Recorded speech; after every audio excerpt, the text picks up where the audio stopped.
ಯಾವಾಗ ವಿಚಾರಣೆಗೆ ಹಾಜರಾಗಬೇಕು ಅಂತ ಎಸ್ಐಟಿ ನೋಟಿಸ್ ಅನ್ನ ಕೊಡ್ತು, ಆ ನೋಟಿಸ್ ಅನ್ನ ರಿಸೀವ್ ಮಾಡಿದ ನಂತರದಲ್ಲಿ ಇವರಿಗೆ ಬಂಧನ ಭೀತಿ ಶುರುವಾಯಿತು. ಯಾವಾಗ ಬಂಧನ ಆಗ್ತಾರೆ ಅನ್ನೋದು ಗೊತ್ತಾಯ್ತು. ಈಗ ಇಡೀ ಪ್ರಕರಣವನ್ನ ರದ್ದು ಮಾಡಬೇಕು ಅನ್ನುವಂತ ನಿಟ್ಟಿನಲ್ಲೂ ಕೂಡ ಈಗ ಒಂದು ಅರ್ಜಿಯನ್ನ ಹಾಕಿದ್ದಾರೆ. ರಿಟ್ ಪಿಟಿಷನ್ ಅನ್ನ ಸಲ್ಲಿಕೆ ಮಾಡಿರೋದು. ಧರ್ಮಸ್ಥಳ ಶವ ಹೂತಿಟ್ಟಂತ ಕೇಸ್ಗೆ ಈಗ ರಣರೋಚಕ ತಿರುವು ಸಿಗ್ತಾ ಇದೆ. ಇದು ಟರ್ನಿಂಗ್ ಪಾಯಿಂಟ್ ಅಂತ ಹೇಳಬಹುದು. ಪ್ರಕರಣವನ್ನೇ ರದ್ದು ಮಾಡಬೇಕು ಅಂತ ಒಂದು ಅರ್ಜಿಯನ್ನ ಸಲ್ಲಿಕೆ ಮಾಡಿದ್ದಾರೆ ಹೈಕೋರ್ಟ್ಗೆ. ಬುರುಡೆ ಗ್ಯಾಂಗ್ ರಿಟ್ ಅರ್ಜಿಯನ್ನ ಸಲ್ಲಿಕೆ ಮಾಡಿದೆ. ಇಡೀ ಪ್ರಕರಣವನ್ನ ರದ್ದು ಮಾಡಬೇಕು ಅನ್ನುವಂತ ನಿಟ್ಟಿನಲ್ಲಿ ಈಗ ಅರ್ಜಿಯನ್ನ ಹಾಕಿರೋದು. ಎರಡೂ ಪ್ರಕರಣ ಮಟ್ಟಣ್ಣನವರ್, ತಿಮ್ಮರೋಡಿ, ವಿಠಲ್ ಗೌಡ, ಜಯಂತ್ ಅರ್ಜಿಯನ್ನ ಹಾಕಿದ್ದಾರೆ. ಈಗ ಯಾವಾಗ ನೋಟಿಸ್ ಅನ್ನ ಕೊಟ್ಟರು, ವಿಚಾರಣೆಗೆ ಬರಬೇಕು ಅಂತ ಹೇಳಿದ್ರು, ಆಗ ಇನ್ನೇನ್ ತಮ್ಮ ಬಂಧನ ಆಗುತ್ತೆ ಅನ್ನುವಂತಹ ಭೀತಿಯಲ್ಲಿ ರಿಟ್ ಪಿಟಿಷನ್ ಅನ್ನ ಹಾಕಿದ್ದಾರೆ, ಅರ್ಜಿಯನ್ನ ಹಾಕಿದ್ದಾರೆ. ಎಸ್ಐಟಿ ರಚನೆ ಆಗಬೇಕು ಅಂತ ಖುದ್ದು ಸಿಎಂ ಅವರನ್ನ ಭೇಟಿ ಮಾಡಿದ್ದು ಇದೇ ಗ್ಯಾಂಗ್. ಆ ನಂತರದಲ್ಲಿ ಪ್ರಣವ್ ಮೊಹಂತಿ ಅವರ ನೇತೃತ್ವದಲ್ಲೇ ಎಸ್ಐಟಿ ಫಾರ್ಮ್ ಆಗಬೇಕು ಅಂತ ಹೇಳಿದ್ದು ಇದೇ ಗ್ಯಾಂಗ್. ಈಗ ಯಾವಾಗ ತಮ್ಮ ಬುಡಕ್ಕೆ ಬಂತೋ ಆಗ ಇಡೀ ಪ್ರಕರಣ ರದ್ದು ಮಾಡಬೇಕು ಅಂತ, ಇಡೀ ಪ್ರಕರಣವನ್ನ ರದ್ದು ಮಾಡಬೇಕು ಅನ್ನುವಂತ ನಿಟ್ಟಿನಲ್ಲಿ ಈಗ ಒಂದು ಅರ್ಜಿಯನ್ನ ಹಾಕಿದ್ದಾರೆ. ಆ ದೂರನ್ನ ಏನ್ ಕೊಟ್ಟಿದ್ರಲ್ಲ, ಇಡೀ ದೂರನ್ನೇ ರದ್ದುಗೊಳಿಸಬೇಕು ಅನ್ನುವಂತ ಅರ್ಜಿಯನ್ನ ಈಗ ಹಾಕಿರೋದು. ಬಂಧನ ಭಯ ಹಾಗಾದ್ರೆ ಕಾಡ್ತಾ ಇದೆ ಅನ್ನುವಂಥದ್ದಂತೂ ಕನ್ಫರ್ಮ್. ಪ್ರಕರಣವನ್ನೇ ರದ್ದು ಮಾಡಿ ಅಂತ ರಿಟ್ ಅರ್ಜಿಯನ್ನ ಸಲ್ಲಿಸಿದ್ದಾರೆ. ಎರಡು ಪ್ರಕರಣವನ್ನ ರದ್ದು ಕೋರಿ ಬುರುಡೆ ಗ್ಯಾಂಗ್ ಈಗ ಅರ್ಜಿಯನ್ನ ಹಾಕಿದೆ.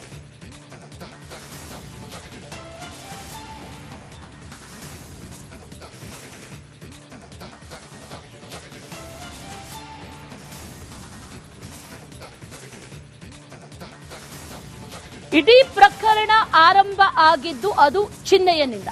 ಸೆಂಟರ್ ಪಾಯಿಂಟ್ ಅಂತಂದ್ರೆ ಚಿನ್ನಯ್ಯ. ಆತ ನೀಡಿದಂತ ದೂರು, ಆತ ನೀಡಿದಂತ ದೂರಿನ ಅನ್ವಯ ಎಫ್ಐಆರ್ ದಾಖಲಾಗುತ್ತೆ.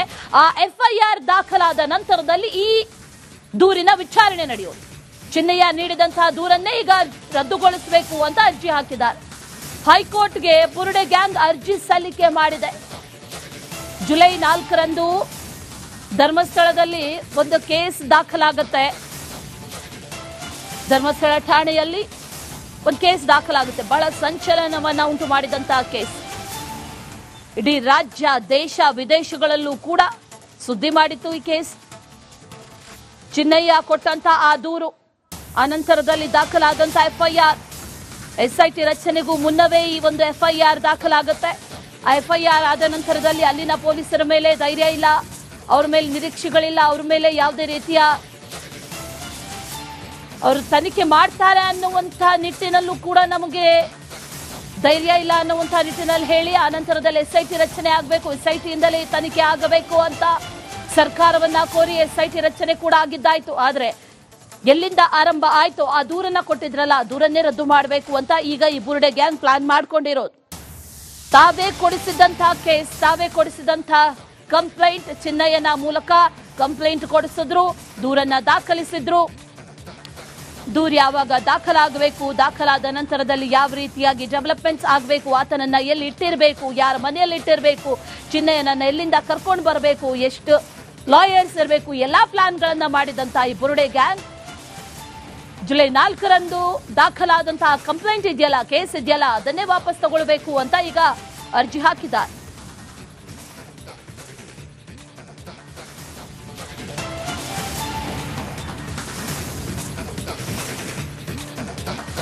ಯಾವಾಗ ವಿಚಾರಣೆಗೆ ಹಾಜರಾಗಬೇಕು ಅಂತ ಎಸ್ಐಟಿ ನೋಟಿಸ್ ಅನ್ನ ಕೊಡ್ತು, ಆ ನೋಟಿಸ್ ಅನ್ನ ರಿಸೀವ್ ಮಾಡಿದ ನಂತರದಲ್ಲಿ ಇವರಿಗೆ ಬಂಧನ ಭೀತಿ ಶುರುವಾಯಿತು. ಯಾವಾಗ ಬಂಧನ ಆಗ್ತಾರೆ ಅನ್ನೋದು ಗೊತ್ತಾಯ್ತು. ಈಗ ಇಡೀ ಪ್ರಕರಣವನ್ನ ರದ್ದು ಮಾಡಬೇಕು ಅನ್ನುವಂತ ನಿಟ್ಟಿನಲ್ಲೂ ಕೂಡ ಈಗ ಒಂದು ಅರ್ಜಿಯನ್ನ ಹಾಕಿದ್ದಾರೆ. ರಿಟ್ ಪಿಟಿಷನ್ ಅನ್ನ ಸಲ್ಲಿಕೆ ಮಾಡಿರೋದು. ಧರ್ಮಸ್ಥಳ ಶವ ಹೂತಿಟ್ಟಂತ ಕೇಸ್ಗೆ ಈಗ ರಣರೋಚಕ ತಿರುವು ಸಿಗ್ತಾ ಇದೆ. ಇದು ಟರ್ನಿಂಗ್ ಪಾಯಿಂಟ್ ಅಂತ ಹೇಳಬಹುದು. ಪ್ರಕರಣವನ್ನೇ ರದ್ದು ಮಾಡಬೇಕು ಅಂತ ಒಂದು ಅರ್ಜಿಯನ್ನ ಸಲ್ಲಿಕೆ ಮಾಡಿದ್ದಾರೆ ಹೈಕೋರ್ಟ್ಗೆ. ಬುರುಡೆ ಗ್ಯಾಂಗ್ ರಿಟ್ ಅರ್ಜಿಯನ್ನ ಸಲ್ಲಿಕೆ ಮಾಡಿದೆ. ಇಡೀ ಪ್ರಕರಣವನ್ನ ರದ್ದು ಮಾಡಬೇಕು ಅನ್ನುವಂತ ನಿಟ್ಟಿನಲ್ಲಿ ಈಗ ಅರ್ಜಿಯನ್ನ ಹಾಕಿರೋದು. ಎರಡೂ ಪ್ರಕರಣ ಮಟ್ಟಣ್ಣನವರ್, ತಿಮ್ಮರೋಡಿ, ವಿಠಲ್ ಗೌಡ, ಜಯಂತ್ ಅರ್ಜಿಯನ್ನ ಹಾಕಿದ್ದಾರೆ. ಈಗ ಯಾವಾಗ ನೋಟಿಸ್ ಅನ್ನ ಕೊಟ್ಟರು, ವಿಚಾರಣೆಗೆ ಬರಬೇಕು ಅಂತ ಹೇಳಿದ್ರು, ಆಗ ಇನ್ನೇನ್ ತಮ್ಮ ಬಂಧನ ಆಗುತ್ತೆ ಅನ್ನುವಂತಹ ಭೀತಿಯಲ್ಲಿ ರಿಟ್ ಪಿಟಿಷನ್ ಅನ್ನ ಹಾಕಿದ್ದಾರೆ. ಅರ್ಜಿಯನ್ನ ಹಾಕಿದ್ದಾರೆ. ಎಸ್ಐಟಿ ರಚನೆ ಆಗಬೇಕು ಅಂತ ಖುದ್ದು ಸಿಎಂ ಅವರನ್ನ ಭೇಟಿ ಮಾಡಿದ್ದು ಇದೇ ಗ್ಯಾಂಗ್. ಆ ನಂತರದಲ್ಲಿ ಪ್ರಣವ್ ಮೊಹಂತಿ ಅವರ ನೇತೃತ್ವದಲ್ಲೇ ಎಸ್ಐಟಿ ಫಾರ್ಮ್ ಆಗಬೇಕು ಅಂತ ಹೇಳಿದ್ದು ಇದೇ ಗ್ಯಾಂಗ್. ಈಗ ಯಾವಾಗ ತಮ್ಮ ಬುಡಕ್ಕೆ ಬಂತೋ ಆಗ ಇಡೀ ಪ್ರಕರಣ ರದ್ದು ಮಾಡಬೇಕು ಅಂತ, ಇಡೀ ಪ್ರಕರಣವನ್ನ ರದ್ದು ಮಾಡಬೇಕು ಅನ್ನುವಂತ ನಿಟ್ಟಿನಲ್ಲಿ ಈಗ ಒಂದು ಅರ್ಜಿಯನ್ನ ಹಾಕಿದ್ದಾರೆ. ಆ ದೂರನ್ನ ಏನ್ ಕೊಟ್ಟಿದ್ರಲ್ಲ, ಇಡೀ ದೂರನ್ನೇ ರದ್ದುಗೊಳಿಸಬೇಕು ಅನ್ನುವಂತ ಅರ್ಜಿಯನ್ನ ಈಗ ಹಾಕಿರೋದು. ಬಂಧನ ಭಯ ಹಾಗಾದ್ರೆ ಕಾಡ್ತಾ ಇದೆ ಅನ್ನುವಂಥದ್ದಂತೂ ಕನ್ಫರ್ಮ್. ಪ್ರಕರಣವನ್ನೇ ರದ್ದು ಮಾಡಿ ಅಂತ ರಿಟ್ ಅರ್ಜಿಯನ್ನ ಸಲ್ಲಿಸಿದ್ದಾರೆ. 2 ಪ್ರಕರಣವನ್ನ ರದ್ದು ಕೊಡಿ ಬುರುಡೆ ಗ್ಯಾಂಗ್ ಈಗ ಅರ್ಜಿಯನ್ನ ಹಾಕಿದೆ.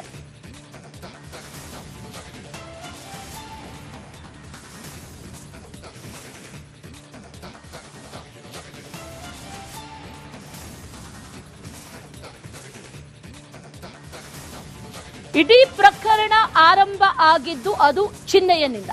ಸೆಂಟರ್ ಪಾಯಿಂಟ್ ಅಂತಂದ್ರೆ ಚಿನ್ನಯ್ಯ. ಆತ ನೀಡಿದಂತ ದೂರು, ಆತ ನೀಡಿದಂತ ದೂರಿನ ಅನ್ವಯ ಎಫ್ಐಆರ್ ದಾಖಲಾಗುತ್ತೆ. ಆ ಎಫ್ಐಆರ್ ದಾಖಲಾದ ನಂತರದಲ್ಲಿ ಈ ದೂರಿನ ವಿಚಾರಣೆ ನಡೆಯೋದು. ಚಿನ್ನಯ್ಯ ನೀಡಿದಂತಹ ದೂರನ್ನೇ ಈಗ ರದ್ದುಗೊಳಿಸಬೇಕು ಅಂತ ಅರ್ಜಿ ಹಾಕಿದ್ದಾರೆ. ಹೈಕೋರ್ಟ್ಗೆ ಬುರುಡೆ ಗ್ಯಾಂಗ್ ಅರ್ಜಿ ಸಲ್ಲಿಕೆ ಮಾಡಿದೆ. ಜುಲೈ 4ರಂದು ಧರ್ಮಸ್ಥಳದಲ್ಲಿ ಒಂದು ಕೇಸ್ ದಾಖಲಾಗುತ್ತೆ. ಧರ್ಮಸ್ಥಳ ಠಾಣೆಯಲ್ಲಿ ಒಂದು ಕೇಸ್ ದಾಖಲಾಗುತ್ತೆ. ಬಹಳ ಸಂಚಲನವನ್ನ ಉಂಟು ಮಾಡಿದಂತಹ ಕೇಸ್. ಇಡೀ ರಾಜ್ಯ, ದೇಶ, ವಿದೇಶಗಳಲ್ಲೂ ಕೂಡ ಸುದ್ದಿ ಮಾಡಿತ್ತು ಈ ಕೇಸ್. ಚಿನ್ನಯ್ಯ ಕೊಟ್ಟಂತ ಆ ದೂರು, ಅನಂತರದಲ್ಲಿ ದಾಖಲಾದಂತ ಎಫ್ಐಆರ್, ಎಸ್ಐಟಿ ರಚನೆಗೂ ಮುನ್ನವೇ ಈ ಒಂದು ಎಫ್ಐಆರ್ ದಾಖಲಾಗುತ್ತೆ. ಆ ಎಫ್ಐಆರ್ ಆದ ನಂತರದಲ್ಲಿ ಅಲ್ಲಿನ ಪೊಲೀಸರ ಮೇಲೆ ಧೈರ್ಯ ಇಲ್ಲ, ಅವ್ರ ಮೇಲೆ ನಿರೀಕ್ಷೆಗಳಿಲ್ಲ, ಅವ್ರ ಮೇಲೆ ಯಾವುದೇ ರೀತಿಯ ಅವರು ತನಿಖೆ ಮಾಡ್ತಾರೆ ಅನ್ನುವಂಥ ನಿಟ್ಟಿನಲ್ಲೂ ಕೂಡ ನಮಗೆ ಧೈರ್ಯ ಇಲ್ಲ ಅನ್ನುವಂಥ ನಿಟ್ಟಿನಲ್ಲಿ ಹೇಳಿ ಆ ನಂತರದಲ್ಲಿ ಎಸ್ಐಟಿ ರಚನೆ ಆಗಬೇಕು, ಎಸ್ಐಟಿಯಿಂದಲೇ ತನಿಖೆ ಆಗಬೇಕು ಅಂತ ಸರ್ಕಾರವನ್ನ ಕೋರಿ ಎಸ್ಐಟಿ ರಚನೆ ಕೂಡ ಆಗಿದ್ದಾಯ್ತು. ಆದ್ರೆ ಎಲ್ಲಿಂದ ಆರಂಭ ಆಯ್ತು ಆ ದೂರನ್ನ ಕೊಟ್ಟಿದ್ರಲ್ಲ, ಆ ದೂರನ್ನೇ ರದ್ದು ಮಾಡಬೇಕು ಅಂತ ಈಗ ಈ ಬುರುಡೆ ಗ್ಯಾಂಗ್ ಪ್ಲಾನ್ ಮಾಡ್ಕೊಂಡಿರೋದು. ತಾವೇ ಕೊಡಿಸಿದಂತಹ ಕೇಸ್, ತಾವೇ ಕೊಡಿಸಿದಂತಹ ಕಂಪ್ಲೇಂಟ್, ಚಿನ್ನಯ್ಯನ ಮೂಲಕ ಕಂಪ್ಲೇಂಟ್ ಕೊಡಿಸಿದ್ರು, ದೂರನ್ನ ದಾಖಲಿಸಿದ್ರು.